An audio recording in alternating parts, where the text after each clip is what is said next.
Hello everyone. तो इस video में हम पढ़ने वाले हैं इडम्स फ्रेज। जैसे कि आपकी डिमांड थी कि इडम्स फ्रेज पे लाया जाए वीडियो, सो आज हम नेक्स्ट वीडियो लेके आ गए हैं इडम्स फ्रेज पे। इसके पहले मैंने 60 क्वेश्चन करा रखे हैं इडम्स फ्रेज पे। अगर आपने नहीं वॉच किए हैं तो चैनल के प्लेलिस्ट में जाके ज़रूर वॉच कर लीजिएगा। चलिए फिर सेशन को स्टार्ट करते हैं। आज की क्लास का फर्स्ट क्वेश्चन है 61 से देखेंगे हम। तो यहाँ पे क्या कह रहा है, select the most appropriate meaning of the given idiom. तो यहाँ पे हमको एप्रोप्रिएट ईडियम की मीनिंग बतानी है।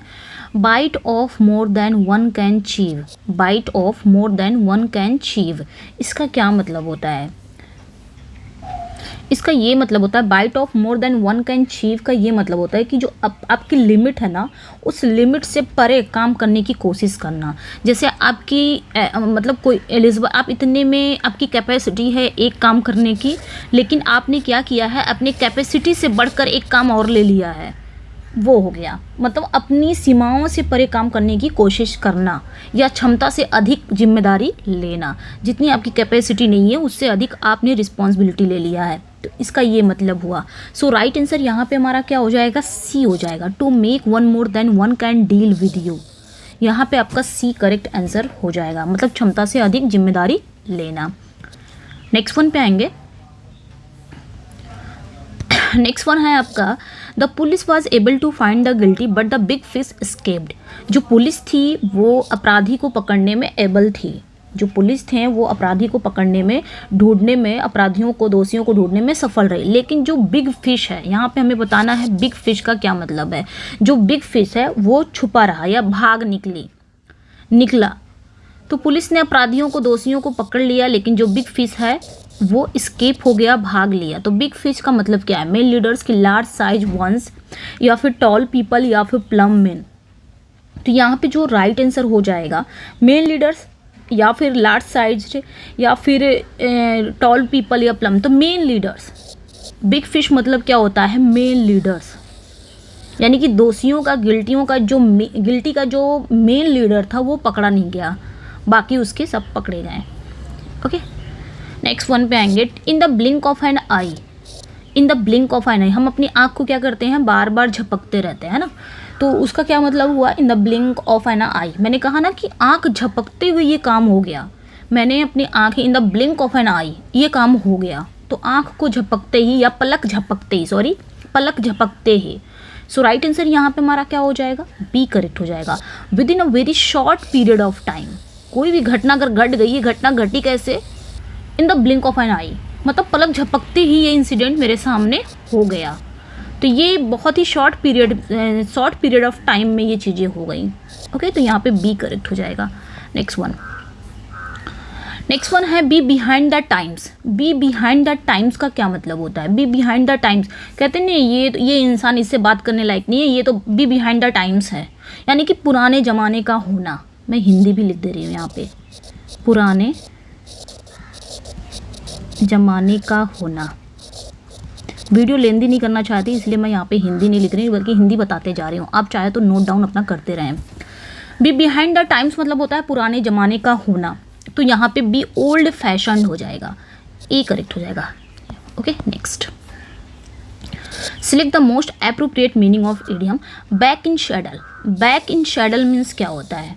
बैक इन शैडल मतलब कोई काम रुका, आपने कोई काम छोड़ दिया, फिर से उस काम को स्टार्ट कर रहे हैं, यानी कि रेज्यूमे ड्यूटी फिर से शुरू करना, ड्यूटी को फिर से शुरू करना, तो रेज्यूमे ड्यूटी, बी करेक्ट हो जाएगा।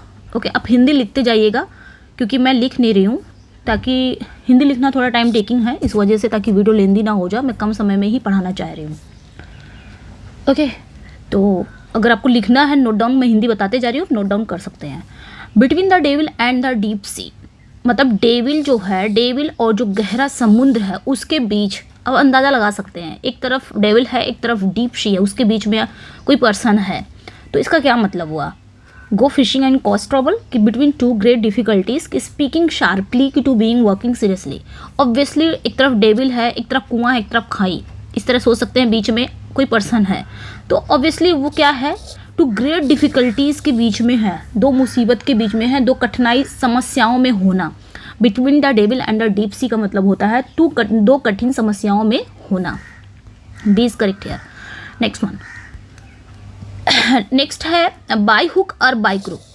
मैंने कहा आप लोग से कि इस बार टीजीटी का एग्ज़ाम आप लोग को निकालना ही निकालना है, बाय हुक या बाय क्रुक।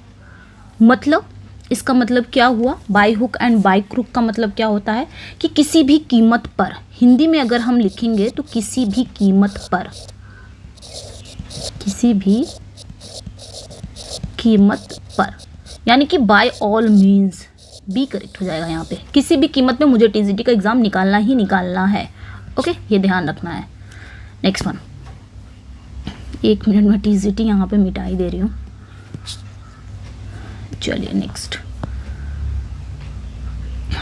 वन क्या है, birds of the same feather. मतलब जो चिड़िया है वो सेम फीदर की हैं, सारी ही जो बर्ड्स हैं वो सेम फीदर की हैं। उनका मतलब क्या हुआ? सो राइट आंसर क्या हो जाएगा, birds of the same feather का मतलब क्या होता है, एक ही थैली के चट्टे बट्टे, या थाली बोलते हैं ना, एक ही थाली के चट्टे बट्टे हैं ये सब तो एक ही थाली के चट्टे बट्टे हैं। तो राइट आंसर यहाँ पे क्या हो जाएगा, people with a generous heart. Okay, यहाँ पे राइट आंसर आपका, सॉरी ए करेक्ट नहीं होगा, sorry, people with similar characters.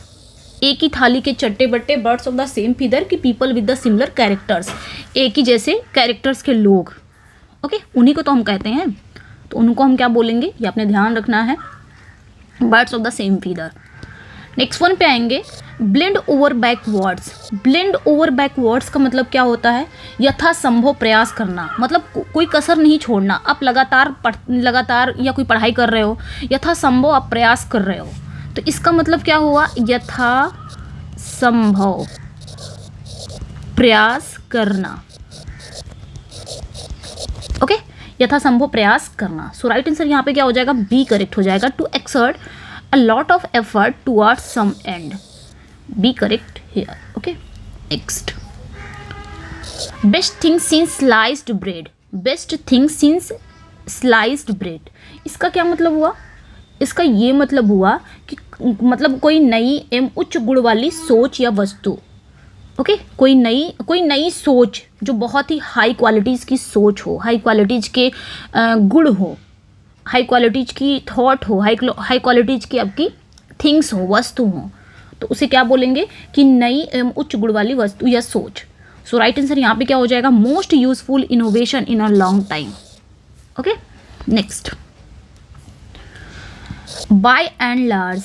Bye and large means क्या होता है, तो बाय एंड लार्ज मतलब होता है सामान्य रूप से। जो छोटा छोटा है वो मैं लिख दे रही हूँ हिंदी में, सामान्य रूप से। ओके, सामान्य रूप से, तो यहाँ पे आपका क्या हो जाएगा, इन जनरल, सी करेक्ट हो जाएगा, इन जनरल। इन इंक्लूसिव का मतलब क्या होता है, परिव्यापक। 1 मिनट, इन इंक्लूसिव का क्या मतलब होता है, परिव्यापक।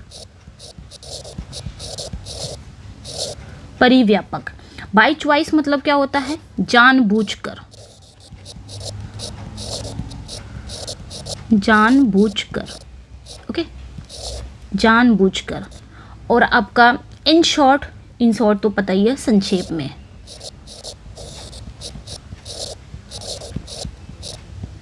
संक्षेप में। सो राइट आंसर यहाँ पे सी करेक्ट हो जाएगा। नेक्स्ट वन,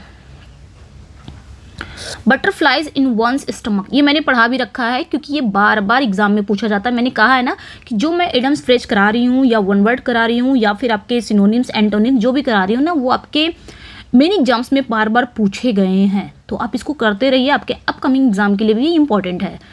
तो बटरफ्लाइज इन वंस स्टमक, ये देखिए बार बार पूछा जा रहा है। मैंने कहा था ना, पेट में अगर चूहा कूदता है तो भूख लगती है, बट अगर पेट में बटरफ्लाइज आपकी चलती रहती हैं, इसका मतलब आप बहुत ज़्यादा परेशान हो, घबराहट आपको हो रही है, nervousness, a feeling of nervousness, यानी कि घबराहट की भावना हो रही है। अगर आपके पेट में, अगर किसी के पेट में बटरफ्लाइज हो रहे हैं तो समझ लीजिए कि नर्वसनेस है।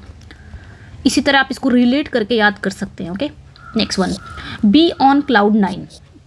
भाई साहब, मैंने टीजीटी का एग्ज़ाम निकाल लिया, अब तो मैं कहाँ पे हूँ, बी ऑन क्लाउड 9। अब मेरा तो कोई जवाब नहीं है, मैं तो किसी से बात करने वाली नहीं हूँ। मैं कहाँ हूँ, मैं चरम आनंद की स्थिति में हूँ ना। आप किसी भी आनंद को ले सकते हैं यहाँ पे, खुशी, बहुत ज़्यादा एक्सट्रीमली हैप्पीनेस अगर आपको मिल जा रही है तो आप कहोगे बी ऑन क्लाउड 9। यानी कि चरम आनंद की स्थिति में होना। To be in a state of extreme happiness, आपके कोई एक्सट्रीम हैप्पीनेस के स्टेट में हो आप। ओके, इसका तो पूछना नहीं, सातवें आसमान में बोलते नहीं है, उसी तरह उसी टाइप का ये है इडियम्स।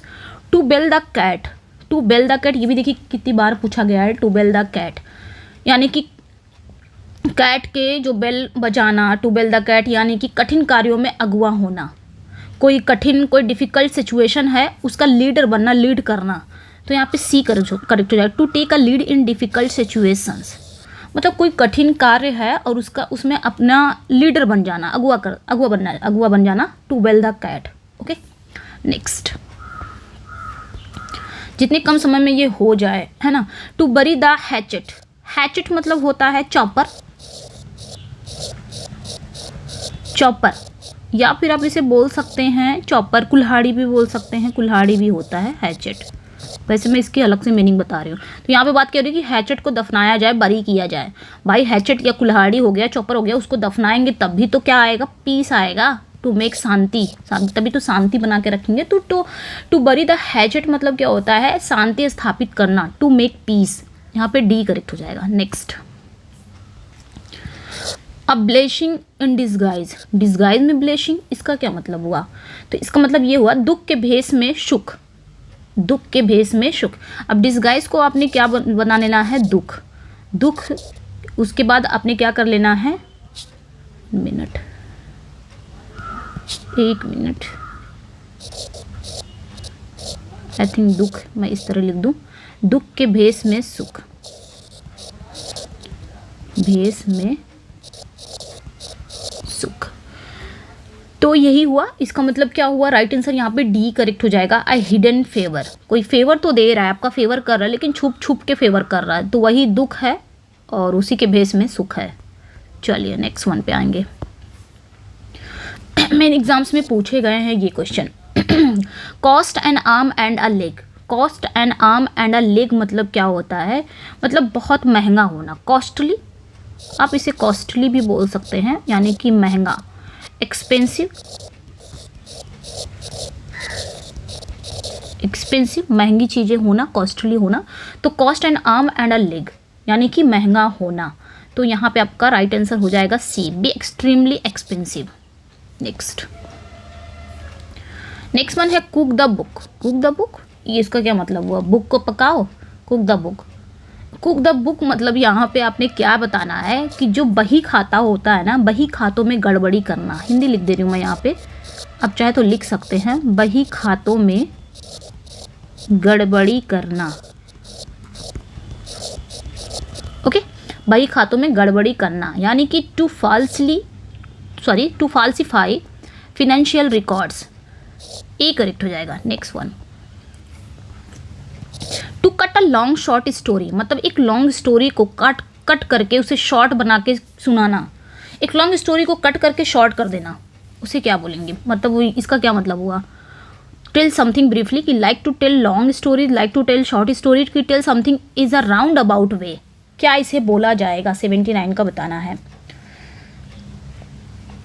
तो यहाँ पे राइट आंसर हो जाएगा आपका, मतलब इसका ये मत हुआ संक्षिप्त करना, to cut a long story short यानी कि छोटा कर देना, एब्रीविएट फॉर्म में बताना, शॉर्ट फॉर्म में बताना, संक्षिप्त कर देना, यानी कि टेल समथिंग ब्रीफली, कोई चीज़ आप बता रहे हो बहुत ही, उस स्टोरी को आपने क्या कर दिया, कट कर दिया, शॉर्ट कर दिया, ब्रीफ वे में बता दिया, ए करेक्ट हो जाएगा। नेक्स्ट, 80 पे आ गए हैं। His comments cast on slur upon the integrity of his manager, तो यहाँ पे बताना है his comments cast on slur upon the integrity of his manager.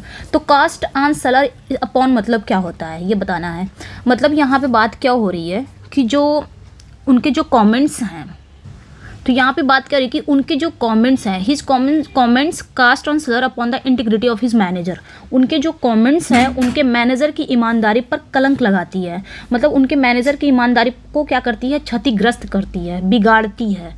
तो क्या हो जाएगा, प्रेज तो होगा नहीं, प्रेज यहाँ पे तो होगा नहीं, और रिडीम्ड मतलब होता है छुड़ाना, ये भी नहीं होगा, इम्प्रूव मतलब सुधार करना।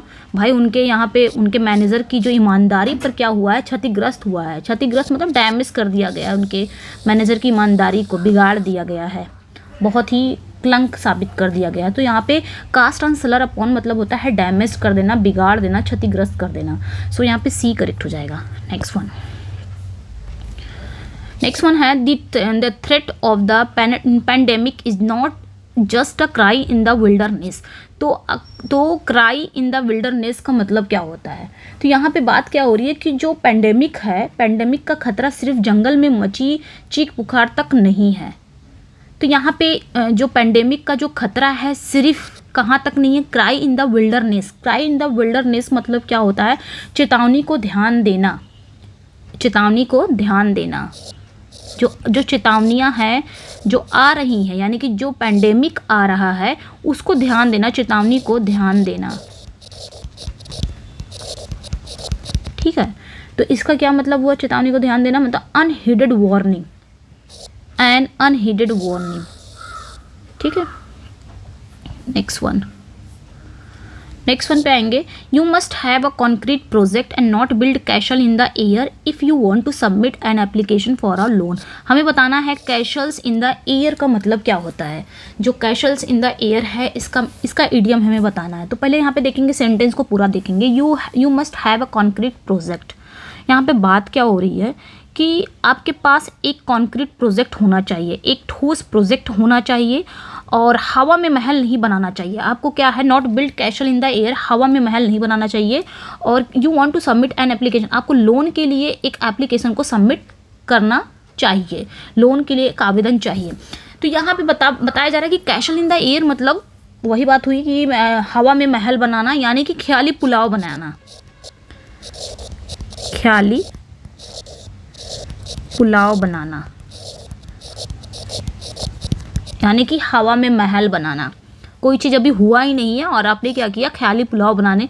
मैं पढ़ नहीं रहा हूँ, लेकिन मैं ज़रूर पास हो जाऊँगा, मैं तो पास हो जाऊँगा तो ये कर दूँगा, मैं पास हो जाऊँगा, ये मेरा हो जाएगा तो मैं ये करूँगा। ये सब कहीं ना कहीं आपको करना नहीं है, बट आपने क्या करना है कि हवा में महल बना रहे हो, ख्याली पुलाव बना रहे हो। तो कैशल इन द एयर यही हुआ। ओके, सो राइट आंसर यहाँ पे आपका क्या हो जाएगा? सी करेक्ट हो जाएगा। हैव अनरियलिस्टिक आइडियाज़ मतलब आपके पास एक अनरियलिस्टिक आइडियाज़ में आप चल रहे हो जो रियल नहीं है। Next one, in our office it is the chief accountant who calls the shot. तो यहाँ पे बात क्या हो रही है कि हमारे ऑफिस में जो चीफ अकाउंटेंट हैं वो क्या करते हैं? Who calls the shots. Calls the shots मतलब वो अधिकार रखते हैं, अधिकार रखना, अधिकार रखना, यानी कि टू बी इन कंट्रोल रखते हैं। वही जो हमारे ऑफिस में जो चीफ अकाउंटेंट है वही सब कुछ कंट्रोल में रखते हैं। नेक्स्ट पे आते हैं। तो यहाँ पे देखिए कॉल ऑन। कॉल ऑन का मतलब क्या होता है? कॉल ऑन मतलब होता है मुलाकात करना। कहीं आप जा रहे हो मुलाकात करने, मिलने, कॉल ऑन, मुलाकात करना, यानी कि विजिट। डी करेक्ट हो जाएगा, यहाँ पे विजिट हो जाएगा। ओके, स्टेप आउट मतलब क्या होता है? स्टेप आउट मतलब बाहर निकलना, बाहर निकलना, निकलना। अनाउंस मतलब होता है घोषणा करना।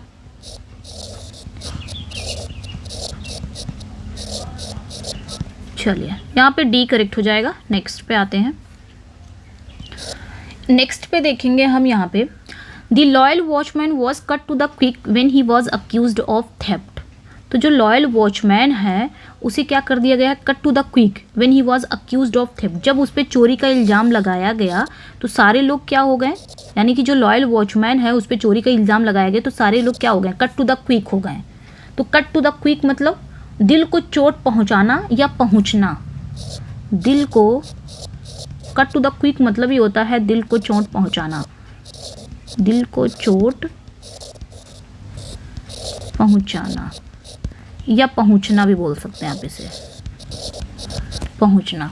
तो यहाँ पे क्या हो जाएगा आपका? Hurt intentionally. यहाँ पे आपका डी करेक्ट हो जाएगा। नेक्स्ट वन पे आएंगे couch potato. Couch potato means क्या होता है? मतलब ऐसा व्यक्ति जो अधिक टीवी देखता हो, बहुत ज़्यादा टीवी देखता हो। A person who स्लीप्स all day ऐसा नहीं, a person who watch too much television. तो भाई जो देखते हैं वो आज से जान जाएंगे वो एक काउच पोटैटो है, अपने आप को कहेंगे। ओके, बी करेक्ट हो जाएगा यहाँ पे। ओके, नेक्स्ट वन पे आएंगे। Cost and arm and leg, अभी हमने पढ़ा है cost and arm and leg means क्या होता है, जस्ट अभी पढ़ा है। बहुत ज़्यादा महंगा होना, एक्सपेंसिव होना, वेरी एक्सपेंसिव। देखिए ये कितनी बार पूछा गया है। नेक्स्ट वन पे आएंगे। कम रेन और शाइन, कम रेन और शाइन मतलब क्या होता है, मतलब जो भी हो, चाहे जो भी हो, इसका क्या मतलब होता है, चाहे जो भी हो, चाहे जो भी हो, चाहे जो भी हो, मुझे ये काम करना है तो करना है। कम रेन और शाइन, वॉट एवर हैपन्स, मुझे फ़र्क नहीं पड़ता, what ever happens. Okay, next one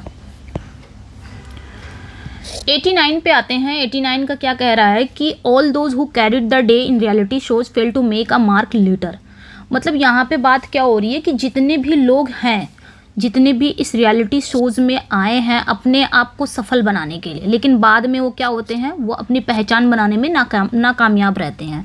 तो कैरी द डे मतलब क्या होता है, कैरी द डे मतलब होता है बोन अ विक्ट्री, सफल होने के लिए। मतलब जितने भी लोग यहाँ पे रियलिटी शोज़ में आए हैं वो सफल होने के लिए ही आए हैं, लेकिन बाद में अपनी पहचान बनाने में असफल रहते हैं। तो कैरी द डे मतलब होता है बोन अ विक्ट्री, यानी कि सफल या विजयी होना, सफल होना। Okay, next and last question है आज का। To make castle in the air, फिर से ये क्वेश्चन आ गया है। To make castle in the air यानी कि ख्याली पुलाव बनाना, है ना, ख्याली पुलाव बनाना, हवा में महल बनाना, हवा में महल बनाना। ऐसा आप लोग मत करना, आप लोग जो भी करना रियलिस्टिक चीज़ें करना। ओके, तो यहाँ पे जो राइट आंसर हो जाएगा आपका सी करेक्ट हो जाएगा। टू क्रिएट इम्पॉसिबल ड्रीम्स और होप्स, ऐसे ड्रीम्स, ऐसे होप्स को क्रिएट करना जो कि इम्पॉसिबल हो। तो हवा में महल मत बनाना। चलिए, तो राइट आंसर यहाँ पे सी हो जाएगा। तो कैसा लगा ये 30 क्वेश्चन मैंने रखे थे ईडियम्स पेज पे, आपको कैसे लगा, आपने कितना स्कोर किया ये भी बताइएगा, अपना फीडबैक ज़रूर दीजिएगा। पीडीएफ चाहिए तो आप टेलीग्राम और व्हाट्सअप पे मेरे जुड़ सकते हैं, इसी क्लास के डिस्क्रिप्शन में लिंक दिया होगा, वहाँ से आप जुड़ सकते हैं। ओके, और चैनल पे नए हैं तो चैनल को सब्सक्राइब कर लीजिए, वीडियो को लाइक एंड शेयर ज़रूर कर दीजिएगा। चलिए मिलते हैं, बाय बाय, टेक केयर।